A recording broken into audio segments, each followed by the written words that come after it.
আধুনিক আর উন্নত প্রযুক্তির মিশেলে তৈরি এই ৬ আসনের বৈদ্যুতিক উড়ন্ত গাড়ি।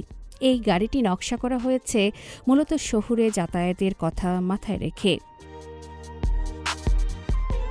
দক্ষিণ পশ্চিম চীনের সিচুয়ান প্রদেশের ছেংতু শহরে বর্তমানে এটি আকাশে ওড়ার যোগ্যতা অর্জনের চূড়ান্ত সার্টিফিকেশন প্রক্রিয়ার মধ্য দিয়ে যাচ্ছে। মাল্টিপারপাস ভেহিকেল বা এমপিভির মতো দেখতে এর কেবিনটির সিটগুলো স্বয়ংক্রিয়ভাবে সামঞ্জস্য করা যায়, যা যাত্রীকে দেবে আরামদায়ক এক অনুভূতি। ভেতরের আরাম এবং স্পর্শের অনুভূতি আজকের হাই এন্ড নিউ এনার্জি এমপিভিগুলোর মতোই। এই উড়ন্ত গাড়ির সর্বোচ্চ রেঞ্জ ২০০ কিলোমিটার। এটি খুব সহজেই এক শহর থেকে অন্য শহরে সরাসরি যাতায়াত এবং দর্শনীয় পর্যটন স্পটগুলোর মধ্যে দ্রুত সংযোগ তৈরি করতে সক্ষম। ঘণ্টায় সর্বোচ্চ ২৩০ কিলোমিটার বেগে ছুটতে পারা এই বাহনটির প্রথম ধাপের পরীক্ষামূলক ফ্লাইট এরই মধ্যে সফলভাবে সম্পন্ন হয়েছে। জরুরি উদ্ধার কাজ, শহরের অভ্যন্তরীণ যাতায়াত এবং পর্যটনে একটি বড় ভূমিকা রাখবে।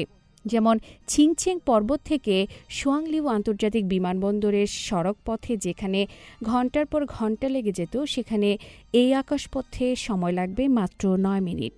এখনই দেশীয় আন্তর্জাতিক বাজার থেকে হাজার হাজার অর্ডার জমা পড়ছে এই উড়ন্ত গাড়ির ঝুলিতে।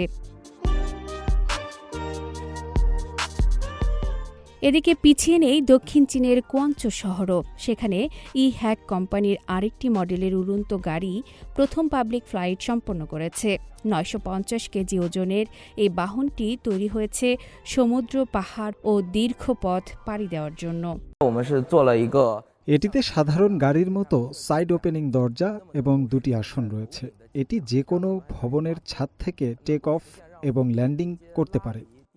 বিশেষজ্ঞরা বলছেন, আপৎকালীন চিকিৎসা সেবা, অগ্নি নির্বাপন এবং উচ্চমূল্যের জরুরি যাতায়াতে এখন এগুলো ব্যবহৃত হলেও আগামী এক দশকে প্রযুক্তির উন্নয়ন ও খরচ কমে আসার সাথে সাথে এটি সাধারণ মানুষের নাগালের মধ্যে চলে আসবে। তখন রাইড শেয়ারিং অ্যাপের মাধ্যমেই বুক করা যাবে এই আকাশযান।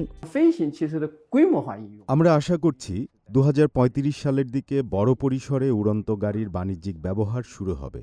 একবার যদি এই ফ্লাইং কারগুলো সাধারণ জনগণের দৈনন্দিন যাতায়াতের মাধ্যম হয়ে ওঠে, তবে এটি প্রায় ১০ ট্রিলিয়ন ইউয়ানের এক বিশাল বাজার তৈরি করবে। আফরিন মিম, সিএমজি বাংলা।